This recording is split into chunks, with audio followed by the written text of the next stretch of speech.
Hello everyone, I hope you all are doing well, and from this video we will start a new chapter, that is geomorphic processes.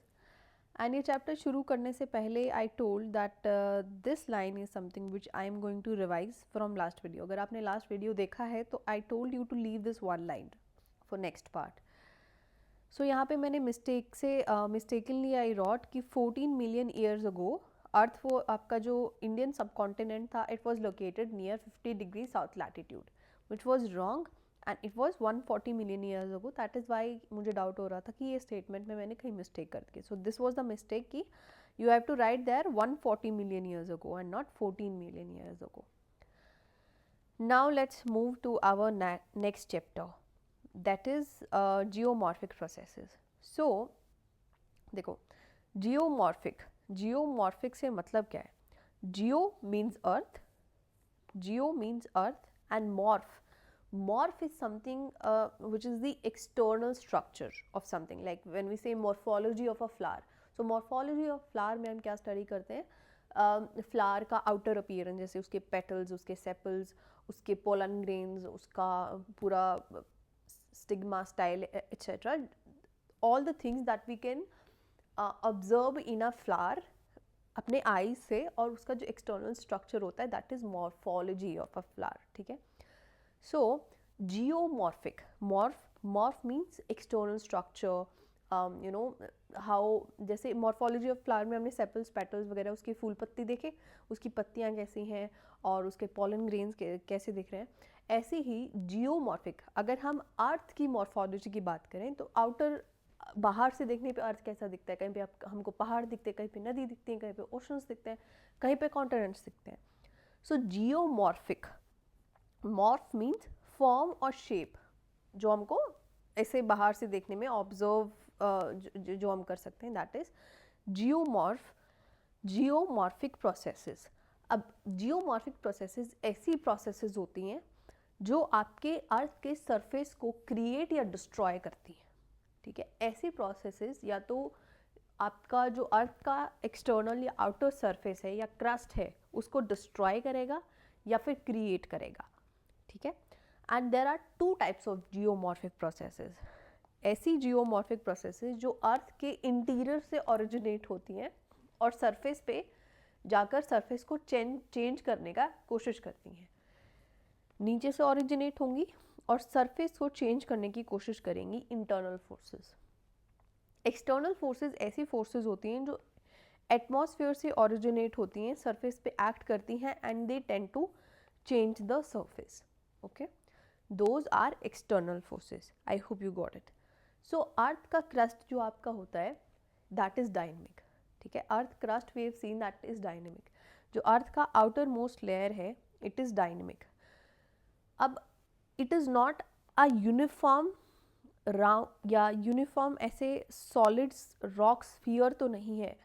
अर्थ का crust, बाहर का जो layer है, it is not a uniform rock layer. इसमें breaks हैं. हमने देखा subduction हो रहा है, कहीं पे माउंटेन फॉर्मेशन हो रहा है, कहीं पे रिफ्ट वैली का फॉर्मेशन हो रहा है. तो अर्थ का क्रस्ट इज डायनेमिक. ठीक है. Dynamic also means that it is moving. ठीक है. अब मूव किस लिए करता है? अर्थ का क्रस्ट या बाहर वाला जो लिथोस्फेरिक लेयर होता है वो मूव किस लिए करता है? पहले तो नीचे मैग्मा प्रेजेंट है. मैग्मा प्रेजेंट होने की वजह से आपका जो क्रस्ट की प्लेट्स होती हैं, जो लिथोस्फेरिक प्लेट्स होती हैं, वो हॉरिजॉन्टल मोशन दिखाती हैं.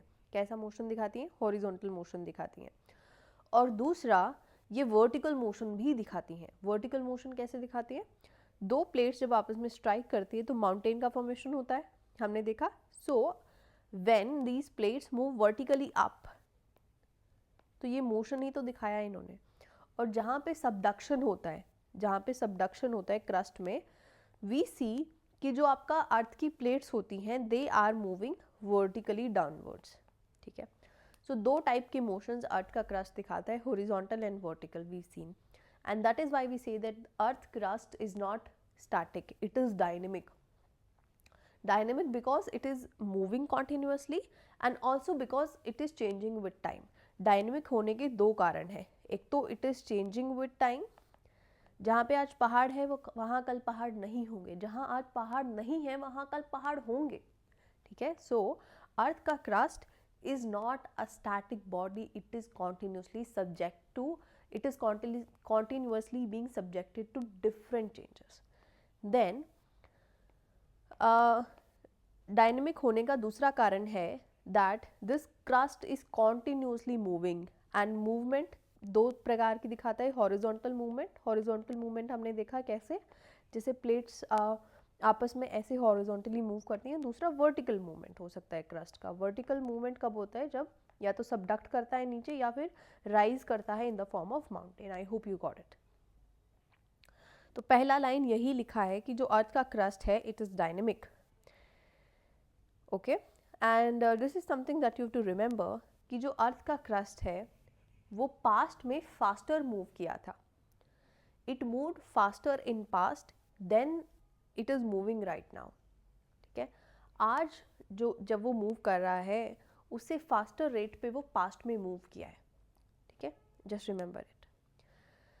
अब जो आपका इंटरनल फोर्सेस होती हैं, इंटरनल फोर्सेस कौन सी होती हैं, जो अर्थ के इंटीरियर में एक्ट करती हैं. अब इंटीरियर फोर्सेस जो होती हैं, interior forces they do not act uniformly at every point. अब जैसे दो प्लेट्स आपस में स्ट्राइक करती हैं, वो एरिया ज़्यादा वल्नरेबल हो जाता है भूकंप आने के.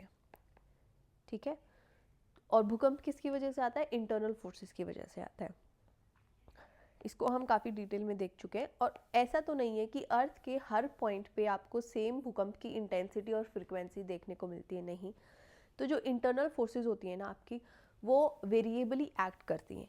अर्थ के हर पॉइंट पे सेम एक्ट नहीं करती हैं, वो वेरिएबली एक्ट करती हैं. और वेरिएबल एक्ट करने की वजह से ही हमको सरफेस पे वेरिएशंस देखने को मिलते हैं. अब क्योंकि कॉन्टिनेंट जहाँ पे कन्वर्जेंस होगा, कॉन्टिनेंट कन्वर्जेंस जहाँ होगा वहीं पे तो माउंटेन फॉर्मेशन होगा. ऐसा तो नहीं है कि अर्थ पे हर जगह माउंटेन्स ही माउंटेन्स हैं. तो इंटरनल फोर्सेस अनइवनली एक्ट करती हैं, जिसकी वजह से हमको सरफेस पे वेरिएशंस देखने को मिलता है. सरफेस पे वेरिएशन होने का मतलब है कहीं पे पहाड़ है, कहीं पे प्लेन्स हैं, कहीं पे रिवर्स हैं, कहीं पे कुछ है, कहीं पे कुछ है. ठीक है, I hope you got this line कि differences in internal forces operating from within the earth जो बिल्ट. अब देखो इंटरनल फोर्सेस, इस लाइन को भी देखेंगे. So the differences in internal forces operating from within the earth which built up crust have been responsible for the variations on outer surface. यानी कि internal forces क्योंकि differently act करती हैं, क्योंकि differently act करती हैं मतलब हर point पे same act नहीं करती हैं, इसकी वजह से हमको surface पे भी variations देखने को मिलते हैं. ठीक है, अब जो आपके इस लाइन का मतलब मैं आपको बताऊं कि जो आपका internal forces होती हैं ना, they are responsible for making up of crust. मतलब आगे देखेंगे इसको काफ़ी डिटेल में, बट अभी के लिए जस्ट रीड इट. और इंटरनल फोर्सेस का मैंने आपको बता दिया. इंटरनल फोर्सेस में डिफरेंसेस होने की वजह से ही we see variations on surface. अब जो अर्थ का एक्सटर्नल फोर्सेस होती हैं, the basic source of all the external sources is sun's energy. Sun की एनर्जी से ही एक्सटर्नल फोर्सेस एक्ट करती हैं. ठीक है, अब देखो जो सन होता है इट हीट्स अर्थ अनइवनली. इसको क्लाइमेटोलॉजी में हम देखेंगे कि देखो इतना तो हमने छोटी क्लासेस में भी पढ़ लिया था कि यहाँ पे अगर अर्थ है और यहाँ पे सन है, ठीक है, और यहाँ से आपकी सन रेज आ रही हैं, तो अर्थ का जो ये पीछे वाला पार्ट है यहाँ पे कम सनलाइट या बिल्कुल यहाँ पे रात होती है, यहाँ पे सनलाइट हमको रिसीव नहीं होती है, यहाँ पे सनलाइट हमको रिसीव होती है. ठीक है, तो मतलब इट डज़ नॉट मीन, इस लाइन का लिटरल मीनिंग ये नहीं है, बट टू सिंप्लीफाई दिस, अगर मैं इसको बिल्कुल ही सिंप्लीफाई करूँ तो आपको समझ आया कि जो सनलाइट है वो अर्थ के हर पॉइंट पे सेम रिसीव नहीं होती है. सेम थोड़ी रिसीव होती है 24 घंटे या फिर हर टाइम, हमको अनइवनली रिसीव होता है. अब इसमें पोल्स पे कम सनलाइट रिसीव होगा, इक्वेटर पे ज़्यादा सनलाइट रिसीव होगा. ठीक है, इस अनइवन हीटिंग की वजह से क्या होता है कि there are differences in temperature and pressure and also formation of winds. अब विंड क्या है, मूविंग एयर इज़ विंड, और विंड चलती कब है, फ्रॉम हायर प्रेशर. अगर कोई हाई प्रेशर एरिया होगा लो प्रेशर एरिया की तरफ, जब आपका एयर चलने लगता है, हाई प्रेशर एरिया से लो प्रेशर एरिया तक एयर चलने लगता है, उसको हम विंड बोल देते हैं. एंड विंड का बेसिक कारण क्या है, प्रेशर डिफरेंस। और प्रेशर डिफरेंस किसकी वजह से कॉज हुआ है? सन की वजह से कॉज हुआ है, because sun does uneven heating on earth का आउटर सरफेस। ठीक है, अब जैसे इवेपोरेशन भी सन की वजह से होता है। इवेपोरेशन से क्या होता है? कंडेंसेशन यानी क्लाउड फॉर्मेशन, और फिर उससे रेनफॉल होती है। ठीक है, तो एक्सोजेनिक फोर्सेस या एक्सटर्नल फोर्सेस जो होती हैं उनका बेसिक बेसिक कारण क्या है दैट दे आर एक्टिंग, उनका मतलब बेसिक सोर्स ऑफ एनर्जी क्या है? Sun is the basic source of energy of all the external forces which are there, all the external forces. ठीक है, नाउ अब जो मैंने इंटरनल एक्सटर्नल में कर रही हूँ उनका एक टेक्निकल नाम है। एक्सटर्नल फोर्सेस को हम एक्सोजेनिक फोर्सेस बोलते हैं, इंटरनल फोर्सेस को हम क्या बोलते हैं? एंडोजेनिक फोर्सेस बोलते हैं। ठीक है, यहाँ तक आई hope you got everything. And now यहाँ तक सिर्फ मैंने आपको एक इंट्रोडक्शन दिया है किसके बारे में? एक्सोजेनिक और इंडोजेनिक फोर्सेस के बारे में। अब जो आपका ये एक्सटर्नल फोर्सेस होती हैं, एक्सटर्नल फोर्सेस देखो, अब तक हमने मिक्स बात की है इंटरनल फोर्सेस और एक्सटर्नल फोर्सेस दोनों के बारे में, और इस चैप्टर से पहले मैंने आपको इंटरनल फोर्सेस को ही काफ़ी डिटेल में बताया है। अब 6th और 7th चैप्टर, अगर आपके पास नई एनसीईआरटी है तो 5th और 6th चैप्टर, ये 2 चैप्टर्स ऐसे हैं जिसमें आपको एक्सटर्नल फोर्सेस के बारे में ही बात करनी है सिर्फ। ठीक है, यानी एक्सोजेनिक फोर्सेस पे ही हम अपना एक्सक्लूसिव फोकस अब रखेंगे। तो यहाँ तक जो बात हो गई वो हो गई। अब चलते हैं सिर्फ एक्सटर्नल फोर्सेस को काफ़ी अच्छे से डिटेल में स्टडी करने के लिए। तो जो आपका एक्सटर्नल फोर्सेस होती हैं वो अर्थ को कॉन्टिन्यूसली 2 प्रोसेसेस से क्या करती हैं? मॉडिफाई करती रहती हैं। ये देखो भैया, इस पूरे प्रोसेस में आपको, इस पूरे डायग्राम में आपको एक चीज़ देखने को मिलेगी कि यहाँ से ये हिल ऐसा था। ठीक है, ये हिल्स हैं, पहली बात तो ये हिल्स हैं और ये बीच में वैली काइंड ऑफ सिचुएशन आपको देखने को मिलेगा। तो ये हाई लैंड है, ऐसा लैंड जो हाई या हाइट पे सिचुएटेड है। ये लो लैंड एरियाज हैं जहाँ की हाइट कम है। ठीक है, तो ये आपका हिल है, इसकी हाइट ये थी, और इरोजन की वजह से क्या हो गया है?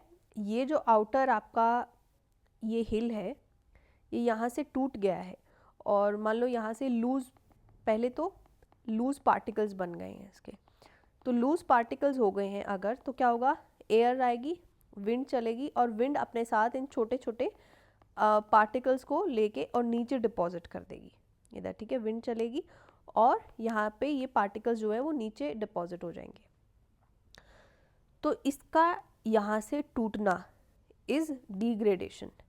ठीक है, अगर ये हिल यहाँ से टूट जाती है इट इज़ डिग्रेडेशन, और नीचे डिपॉजिट होना इज़ कॉल्ड एग्रेडेशन या फिर डिपोजिशन। ठीक है, नीचे डिपॉजिट होना is called aggradation. I hope you got it from this diagram कि एक्सटर्नल फोर्सेस क्या करती हैं?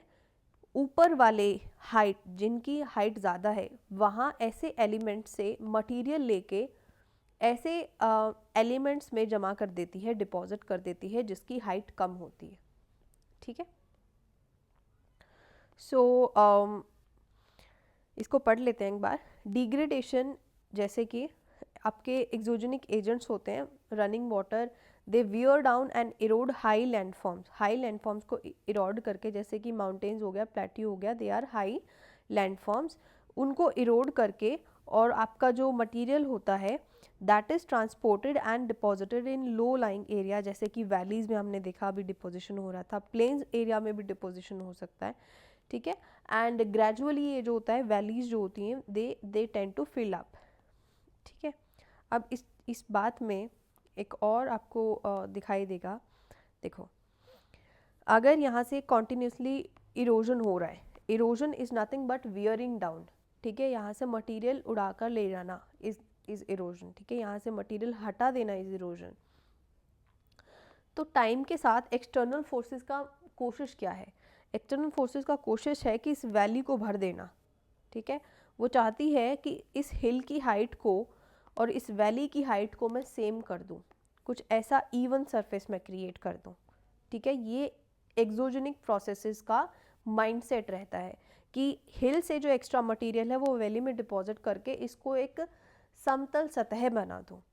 पर एंडोजेनिक फोर्सेस जो कि एक्सोजेनिक फोर्सेस का ये सपना कभी पूरा ही नहीं होने देती। वो क्या करती है, जब तक ये इन दोनों की हाइट सेम आती है, वो क्या करती है, नए पहाड़ बना देती है। कहती है ले भैया अब तो नए पहाड़ को तोड़, इसको वैली में डिपॉजिट कर, और जब ये सिचुएशन आएगी कि वो चाहेगी ये पूरा सरफेस इवन हो जाए, इतने में और पहाड़ बन जाएंगे, ये लैंड फॉर्म्स और चेंज हो जाएगा। यानी exogenic forces tend to even out the earth surface and endogenic forces क्या करती हैं, कॉन्टिन्यूसली नया सरफेस बनाने की कोशिश में रहती हैं। सो gradation, now gradation is a phenomena of wearing down of relief variation of surface of earth through erosion। अब ग्रेडेशन में ही ये दोनों चीज़ें आ जाती है, डिग्रेडेशन और एग्रेडेशन जो हमने अभी देखा, ठीक है। तो ग्रेडेशन का this is the definition which is given in NCERT. Internal और एंडोजेनिक फोर्सेस जो आपकी होती हैं, ये मैंने आपको अभी समझाया कि इंटरनल फोर्सेस या एंडोजेनिक फोर्सेस क्या करती हैं, वो चाहती हैं कि वो बनाती हैं नया रिलीफ फीचर अर्थ के ऊपर, कभी पहाड़ बना दिए, कभी ट्रेंचेस बना दिए, ठीक है। But the exogenic forces they tend to wear down the surface, ठीक है। वो चाहती हैं सरफेस को वियर डाउन करके मैं इवन आउट कर दूं। तो अब इसको पढ़ लेते हैं। एंडोजेनिक फोर्सेस जैसे कि आपका टेक्टोनिक मूवमेंट्स हो गया, फोल्डिंग हो गया, फॉल्टिंग हो गया, वोल्कानिज्म हो गया, they continuously uplift land forming mountains, plateaus and ridges. At the same time, exogenic forces try to wear down these elevated areas through erosion and deposition. I hope you are understanding this. Because uplift and crustal movements they continue, exogenic processes cannot fully level or smooth out. Level smooth out यानी same level पे ऐसे smooth out कर देना अर्थ के surface को। As a result relief variation जैसे पहाड़, फिर मान लो प्लेट्यूज, फिर मान लो प्लेन एरियाज, ये होते हैं रिलीफ वेरिएशन कि हर जगह पे प्लेन एरिया प्रेजेंट नहीं है सरफेस अपनी अर्थ के सरफेस पे। Because okay, as a result relief variations always exist maintaining mountains, plains, valleys on earth, ठीक है। एक्सोजेनिक फोर्सेस की चले अगर सिर्फ एक्सोजेनिक फोर्सेस हो तो भैया अर्थ पे सिर्फ प्लेन्स ही प्लेन्स हो, वो स्मूथ आउट कर दें सारे अर्थ के सरफेस को। सो एंडोजेनिक फोर्सेस ऐसी फोर्सेस होती हैं जो अर्थ के क्रस्ट को बिल्डअप करती हैं, माउंटेन्स बनाती हैं, रिजेस बनाती हैं, प्लेट्यूज बनाती हैं। एक्सोजेनिक फोर्सेस क्या करती है, उनको वियर डाउन करके इवन आउट करने का कोशिश करती हैं। तो endogenic forces are land building forces and exogenic forces are land wearing forces. Okay अब देखो जो मैटर होता है, अब हमको अर्थ का क्रस्ट है, अर्थ का crust is also matter, and इसमें केमिस्ट्री में हमने पढ़ा रहता है मैटर, ठीक है। तो रॉक क्या है, it's also a solid state of matter, ठीक है। तो मैटर में दो टाइप के चेंजेस हो सकते हैं, मैटर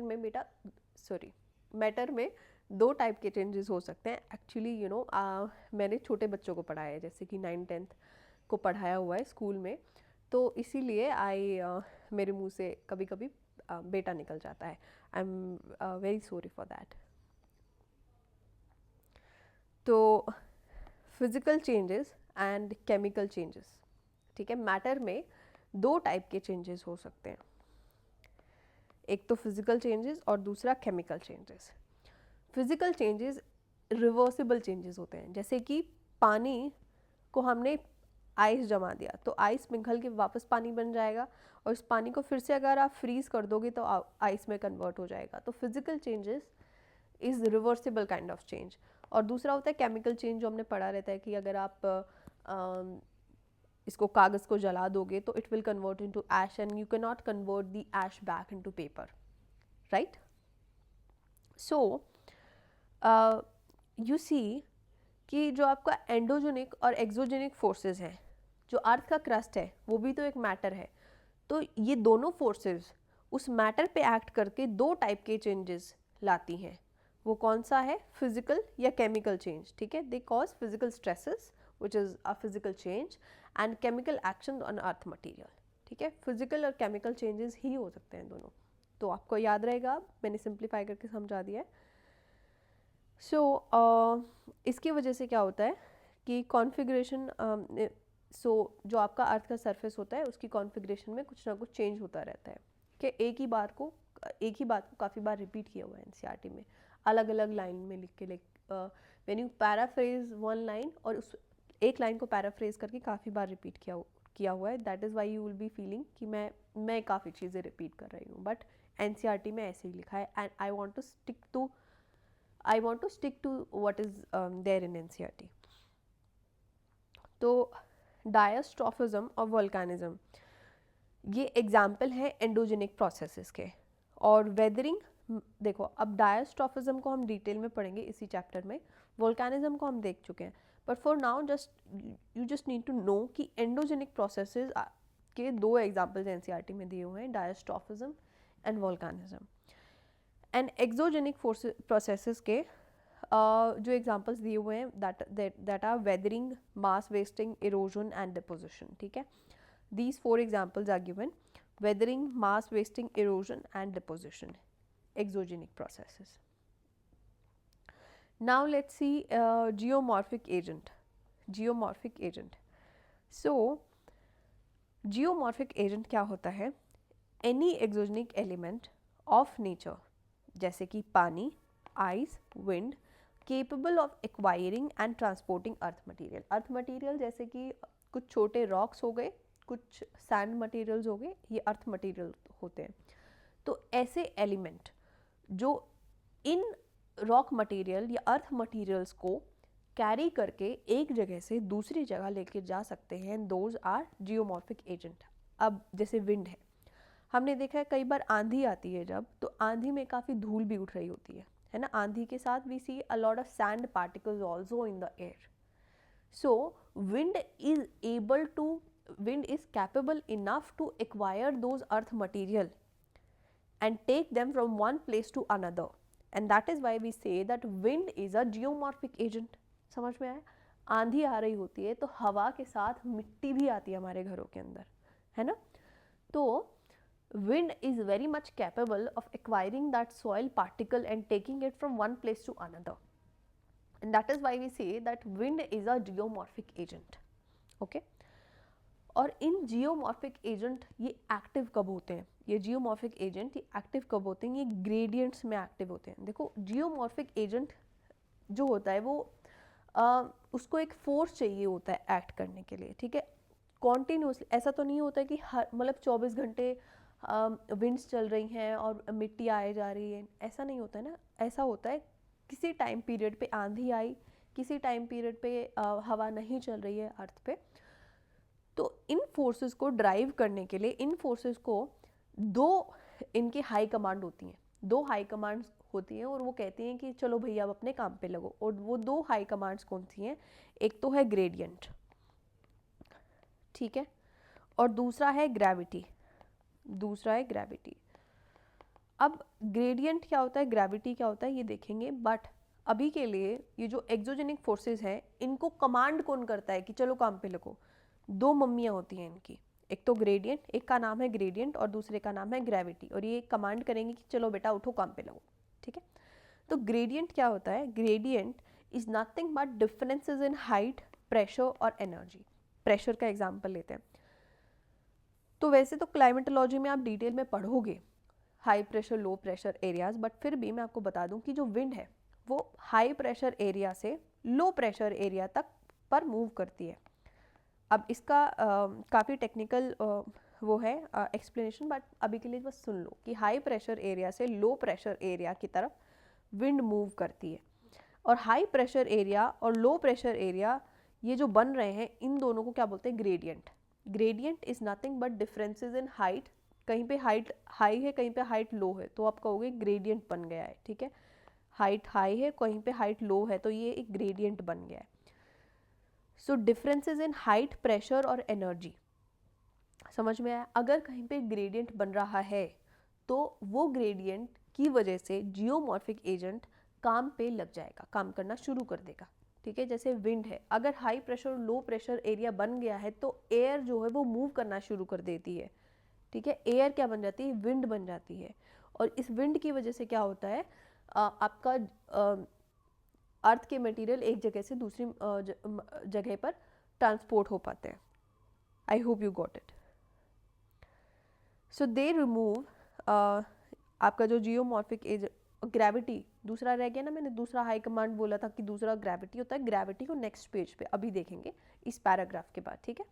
तो एक समझ में आया आपको कि ग्रेडियंट की वजह से जियोमॉर्फिक एजेंट जो है वो काम पे लग जाता है। अब जो जियोमॉर्फिक एजेंट होता है, they remove the materials and transport them over slopes, slope से मटेरियल लेके और डिपॉजिट कर देता है लोअर लेवल पे। अभी देखा था, मैंने आपको बताया था कि जैसे वो हिल ऊपर से इरोड हो रहा था और वैली में मटेरियल ट्रांसपोर्ट हो रहा था। जियोमॉर्फिक प्रोसेसेस और जियोमॉर्फिक एजेंट्स स्पेशली जो एक्सोजेनिक होते हैं, अगर उन दोनों को सेपरेटली नहीं लिखा है, they are one and same, ठीक है, हम उनको एक ही कंसीडर करते हैं। अब देखो जैसे विंड इरोजन होता है, wind erosion is also a process, wind erosion होना इज अ प्रोसेस, ठीक है। इसको मतलब यूजुअली आप 7th 8th का SST जब आप पढ़ते हो तो विंड इरोजन लिखा होता है उसमें। अब विंड इरोजन अगर लिखा है तो इसमें देखो दोनों चीजें हैं, इसमें erosion is a process and wind is the agent, और इन दोनों को यूजुअली हम साथ में एक ही कंसीडर करते हैं, विंड इरोजन, ठीक है। Wind erosion is also a process and agent is also stated in it. तो अनलेस अदरवाइज यू स्टेट कि ये एजेंट है और ये प्रोसेसेस है, मतलब अगर आप अलग अलग नहीं मेंशन करते हो तो जियोमॉर्फिक प्रोसेसेस और जियोमॉर्फिक एजेंट को हम एक ही कंसीडर कर सकते हैं। जैसे विंड इरोजन है तो विंड इरोजन में एजेंट भी तो क्लियर है और इसमें प्रोसेस भी क्लियर है। So geomorphic processes and geomorphic agents को अगर आप specially exogenic unless stated separately are one and same, ठीक है। अगर इनको आप स्टेट नहीं करते हो सेपरेटली, विंड को अलग नहीं लिखते हो, इरोजन को अलग नहीं लिखते हो, we consider them one and same. इसमें प्रोसेस भी है और एजेंट भी है, तो wind erosion is both geomorphic agent also, has both geomorphic agent also and geomorphic process also, ठीक है। अब ये लाइन इंपॉर्टेंट हो जाती है क्योंकि एज इट इज़ इसको पूछा जा सकता है, मुझे ऐसा लग रहा है, माई इंस्टिंक्ट इज सेइंग कि इसको एग्जाम में डाला जा सकता है। अगर समझ नहीं आ रहा है तो सिंपल बात है, रट लो कि जियोमॉर्फिक प्रोसेस और जियोमॉर्फिक एजेंट स्पेशली जो एक्सोजेनिक वाले होते हैं, अगर इनको आप सेपरेटली स्टेट नहीं करते हो, इनको अलग अलग नहीं लिखते हो, they are one and same. देखो विंड इरोजन मैंने लिखा तो wind erosion is a process, erosion हो रहा है, इरोजन होता है वियरिंग डाउन किसी सरफेस का कट के ऐसे टूट जाना, ठीक है, दैट इज इरोजन। और wind is a geomorphic agent, मैंने अभी मैंने आपको आंधी का एग्जांपल दिया, तो it's a agent which is capable of acquiring material transporting from one place to another. तो एजेंट और प्रोसेस दोनों साथ में लिखे हैं तो ये एक ही है, इसको आप प्रोसेस भी बोल सकते हो, इसको आप एजेंट भी बोल सकते हो। अगर आप इसको अलग अलग नहीं रखते हो, they are both integral part of each other, correct. Now let's move to this page. इसमें कुछ नहीं है, अब ग्रेविटी के बारे में मेनली बात करेंगे। जियोमॉर्फिक प्रोसेस का डेफिनेशन दिया हुआ है, तो geomorphic process is the force applied on earth materials affecting the same. एक ऐसा फोर्स जो अर्थ मटेरियल पे अप्लाई होता है और अर्थ मटेरियल्स को चेंज कर देता है, दैट इज जियोमॉर्फिक प्रोसेस, ठीक है। अब अर्थ मटेरियल पे क्या आ जाता है, रॉक्स, सॉइल्स, लैंडफॉर्म्स एटसेट्रा। अब जियोमॉर्फिक एजेंट क्या होता है, geomorphic agent is a mobile मतलब moving medium which removes, transports and deposits. Remove भी करता है, ट्रांसपोर्ट भी करता है, फिर डिपॉजिट भी कर देता है। पहले तो जैसे ये हिल है, हिल पे क्या करेगा, हिट करके इसके पार्टिकल्स को लूज बना देगा। देखो ये हिल है, ये इसके जो ऊपर वाले पार्टिकल्स है इसको हिट करके ये क्या करेगा, लूज बना देगा। फिर क्या करेगा, अब नेक्स्ट आंधी आएगी तो इस लूज पार्टिकल को अपने साथ ले जाएगी। देखो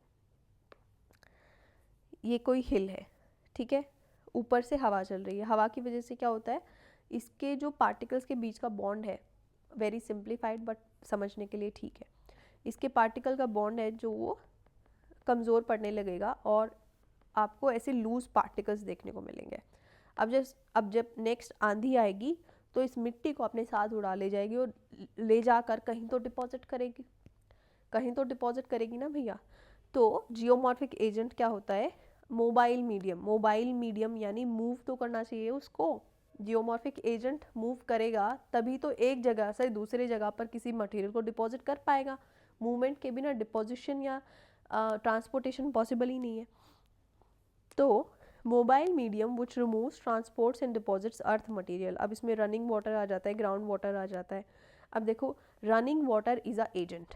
अगर मैं रनिंग वाटर इरोजन लिख दूँ तो इसमें दोनों आ जाएंगे, प्रोसेस भी और एजेंट भी, ठीक है। Unless stated otherwise they are both considered as one and same.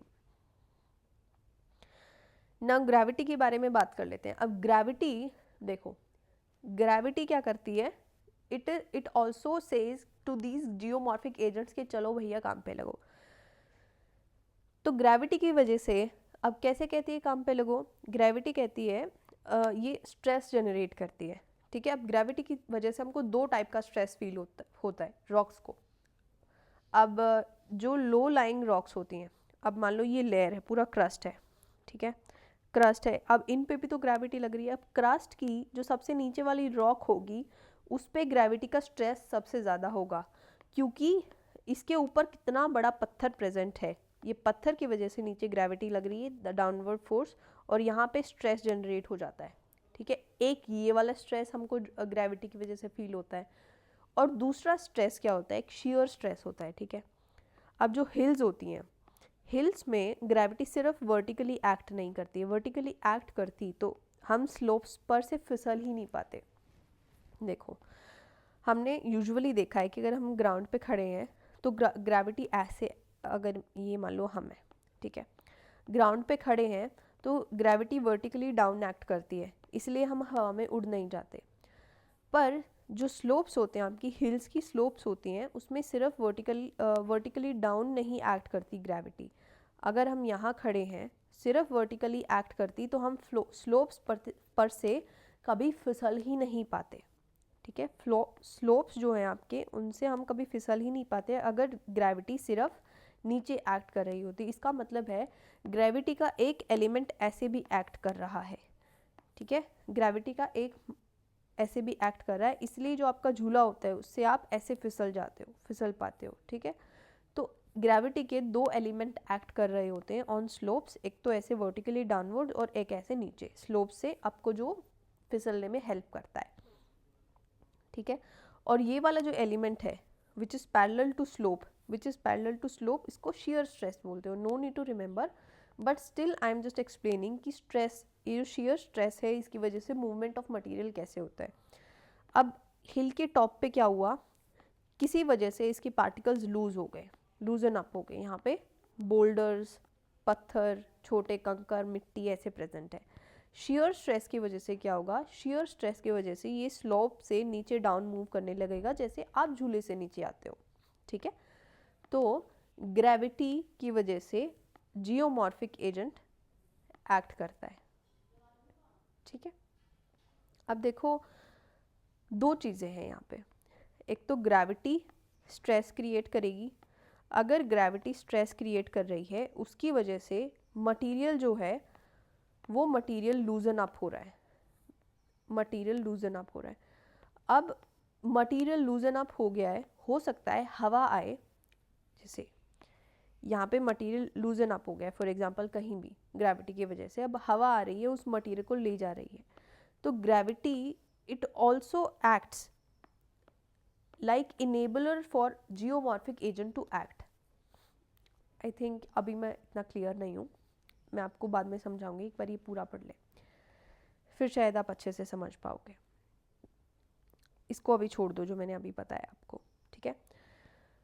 तो मैं क्या कह रही थी, हाँ, कि ग्रेविटी एक डायरेक्शनल फोर्स है जो एक्ट करती है downward, it activates all down slope movement of matter, ठीक है, ये जो डाउन स्लोप मूवमेंट होता है मैटर का, ये एक्टिवेट कर देता है, ठीक है। And because it causes stresses on earth materials, और अर्थ मटेरियल पे भी ये स्ट्रेस कॉज करता है। जो ग्रेविटी होती है वो इनडायरेक्ट मूवमेंट भी कॉज करती है अर्थ पे। अब जैसे टाइड्स होती है, टाइड्स क्या होती है, सन और मून की ग्रेविटी की वजह से जो ओशन का पानी ऊपर उठता है उसको टाइड बोलते हो।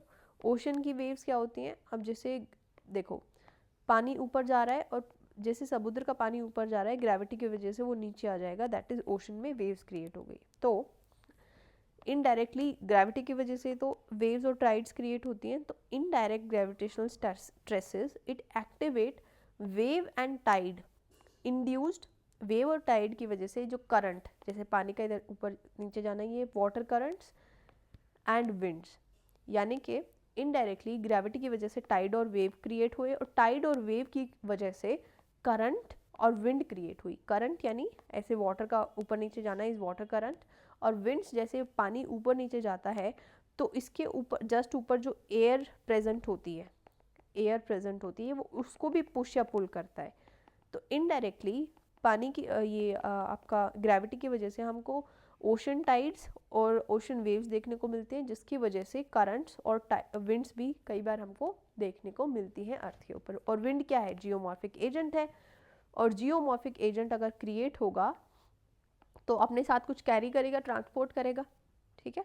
तो इनडायरेक्टली क्या हो रहा है, ग्रेविटी की वजह से जियोमॉर्फिक एजेंट काम करना भी शुरू कर रहे हैं, और ग्रेविटी कई बार खुद भी एज अ जियोमॉर्फिक एजेंट काम करती है।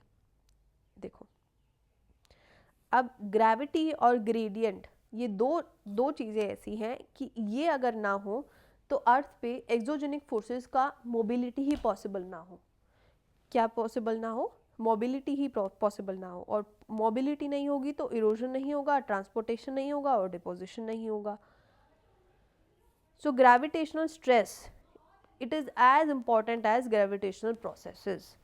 अब यहाँ आपने देखा कि ग्रेविटी जो है it can act both as prerequisite that enables geomorphic agents to act, मतलब ये जियोमॉर्फिक एजेंट को मूव करने में हेल्प भी कर रही है और खुद भी as a geomorphic agent act करती है, खुद भी। If you getting what I am saying, देखो ग्रेविटी की वजह से ग्रेडियंट भी क्रिएट हो सकता है, ठीक है, ग्रेडियंट भी क्रिएट हो सकता है ग्रेविटी की वजह से। और दूसरा जो ग्रेविटी होती है वो खुद भी as a geomorphic agent act कर सकती है। फॉर एग्जांपल अगर यहाँ पे लूजन अप मटेरियल है और शेयर स्ट्रेस की वजह से अगर वो नीचे आ रहा है तो यहाँ पे जियोमॉर्फिक एजेंट कौन है, खुद ग्रेविटी ही तो है। अगर स्लोप से मटेरियल नीचे आ रहा है तो इसका मतलब है कि gravity is being a geomorphic agent and bringing out change on surface of earth. So gravity is a prerequisite that enables geomorphic agents to operate, ठीक है। it also helps geomorphic agent, ये कमांड भी करती है geomorphic agent, जैसे wind पानी वगैरह को। जैसे अगर यहाँ पे स्लोप है, ठीक है, यहाँ पे स्लोप है मान लो, तो स्लोप की वजह से जो रिवर होती है वो नीचे मूव करती है, स्लोप की वजह से रिवर नीचे मूव करती है, और रिवर अपने साथ काफ़ी सेडिमेंट्स भी नीचे लाती है। तो यहाँ पे सेडिमेंट कौन ला रहा है, यहाँ पे सेडिमेंट रिवर ला रही है, और रिवर मूव किसकी वजह से कर रही है, ग्रेविटी की वजह से कर रही है। यहाँ पे रिवर है अगर और अपने साथ सेडिमेंट्स नीचे ला रही है तो वो एक्ट किसकी वजह से कर रही है, ग्रेविटी की वजह से एक्ट कर रही है। और क्या वो जियोमॉर्फिक एजेंट के जैसे काम कर रही है, हाँ, because it is bringing sediments with itself. तो ग्रेविटी की वजह से दोनों चीज़ें हो रही हैं, जियोमॉर्फिक एजेंट काम भी कर रहे हैं, और दूसरा अगर जियोमॉर्फिक एजेंट काम नहीं कर रहे हैं तो ग्रेविटी खुद भी एज अ जियोमॉर्फिक एजेंट कई बार काम करती है और मटेरियल्स को नीचे लाने की कोशिश करती है, ठीक है। So gravity can work as both. Gravity is a type of mummy या माँ जो काम बता देती है, और अगर बच्चा 5 मिनट कह के बैठ जाता है तो मम्मी फटाफट क्या करने लगती है, काम अपना खुद करने लगती है ना। हम कह देते हैं मम्मी 5 मिनट में करूँगी, मम्मी 2 मिनट में करूँगी, तो इतने में क्या करती है मम्मी, वो काम खुद करने लगती है। तो ग्रेविटी क्या कहती है, एजेंट को बोलती है काम करने को। जैसे अगर उसने बोला it is just analogy to remember कि अगर ग्रेविटी के कहने पे उसका कोई एजेंट काम नहीं करता है तो ग्रेविटी खुद ही उठ के काम करने लगती है, ठीक है, it is that kind of माँ। और ग्रेडियंट ऐसा माँ नहीं, ऐसी माँ नहीं है। तो ठीक है, I hope you understood now कि ग्रेविटी की वजह से कोई और जियोमॉर्फिक एजेंट भी इरोजन करा सकता है, ट्रांसपोर्टेशन करा सकता है, डिपोजिशन करा सकता है। और अगर एजेंट प्रेजेंट नहीं है तो ग्रेविटी खुद भी तो ये काम कर रही है, खुद भी तो डाउन स्लोप मूवमेंट हो जाती है, सिर्फ ग्रेविटी की वजह से हो जाती है, ठीक है। So concluding this session, gravity is the force that is keeping us in contact with surface and also switches the movement of all the surface which is, मतलब वो किसी ये जो आपका मूवमेंट प्रेजेंट है मटेरियल सरफेस पे, इसका movement भी स्विच करा देती है gravity. All the movements either within the earth और on the surface of earth occur due to gradients. दो चीज़ें रिस्पॉन्सिबल हैं, ग्रेडियंट और ग्रेविटी, मूवमेंट के लिए। तो ग्रेडियंट क्या होता है, हाई लेवल से लो लेवल पे जाना। हाई लेवल और लो लेवल यहाँ पे क्रिएट हो गया है, यहाँ पे हो सकता है हाई टेम्परेचर हो, यहाँ पे हो सकता है लो टेम्परेचर हो, इस पॉइंट पे हो सकता है लो टेम्परेचर हो, इस पॉइंट पे हो सकता है हाई टेम्परेचर हो, तो हम कहेंगे यहाँ पे ग्रेडियंट बन गया है। अब जियोमॉर्फिक एजेंट क्या करता है, हमेशा हाई ग्रेडियंट से लो ग्रेडियंट की तरफ मूव करता है, तो हाई टेम्परेचर से लो टेम्परेचर की तरफ मूव करेगा, ठीक है। इसको समराइज कर देती हूँ एक बार, just for my own satisfaction. So you see, जो आपके जियोमॉर्फिक प्रोसेसेस होते हैं वो हमेशा खुद से एक्ट नहीं करते हैं, कभी भी खुद से एक्ट नहीं करते हैं, उनको कमांड चाहिए होती है। और वो कमांड दो चीज़ें देती है, ग्रेडियंट और दूसरा ग्रेविटी, ठीक है। अब जो ग्रेविटी है इसकी वजह से भी ग्रेडियंट क्रिएट हो सकता है। ग्रेडियंट जैसे कि हाइट ग्रेडियंट, हाइट का ग्रेडियंट, ठीक है, यहाँ पे हाई हाइट है, यहाँ पे लो हाइट है, ठीक है, ये ग्रेडियंट क्रिएट हो गया, इसकी वजह से क्या होगा, मटेरियल नीचे डाउन मूव करेगा, ठीक है।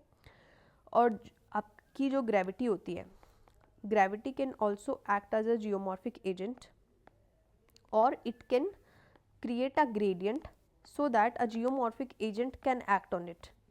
जैसे कि हाइट ऐसे क्रिएट हो गई, यहाँ पे पानी है, रिवर है, रिवर फ्लो करेगी बिकॉज ऑफ हाइट का ग्रेडियंट, ठीक है। अगर हाइट के ग्रेडियंट से, हाई हाइट से रिवर नीचे, पहाड़ से रिवर नीचे आ रही है, लो ग्रेडियंट अपने साथ सेडिमेंट्स ला रही है, यानी इरोजन करती हुई आ रही है। So gravity also creates a kind of gradient, जिसकी वजह से जियोमॉर्फिक एजेंट एक्ट करता है, इरोजन, ट्रांसपोर्टेशन और डिपोजिशन करता है। अगर ये रिवर प्रेजेंट नहीं है तो कई बार ग्रेविटी खुद भी ये काम कर देती है, ऊपर लूजन अप मटेरियल है और नीचे आ जाता है, ठीक है। जैसे हमको लैंडस्लाइड्स देखने को मिलते हैं, तो लैंडस्लाइड्स में gravity is acting as a agent, या मास मूवमेंट्स होती है, उसको हम आगे देखेंगे। तो और दूसरा ग्रेडियंट, ठीक है, ग्रेडियंट। अब एजेंट्स हो सकते हैं, विंड हो, पानी हो, ठीक है, इनको क्या चाहिए, ग्रेडियंट चाहिए मूव करने के लिए। अब विंड होती है, विंड को एक टाइप का ग्रेडियंट चाहिए कि भैया तुम एक पॉइंट पे हाई प्रेशर बना दो और दूसरे पॉइंट पे लो प्रेशर बना दो। जब ये प्रेशर बन जाएगा तब विंड को पता लगेगा कि ठीक है अब मुझे काम पे लगना है, तो वो क्या करेगी, हाई प्रेशर से लो प्रेशर एरिया की तरफ मूव करना शुरू कर देगी। दैट वाज ऑल, ठीक है। I hope you understood and I did not mess up all the things and I made you clear everything, यहाँ तक की कहानी। और फिर हम ये एंडोजेनिक प्रोसेसेस पे आगे बात करेंगे, ठीक है, इन नेक्स्ट पार्ट। चलो, I'll meet you in the next part. For now, that was it, and thank you for watching everyone.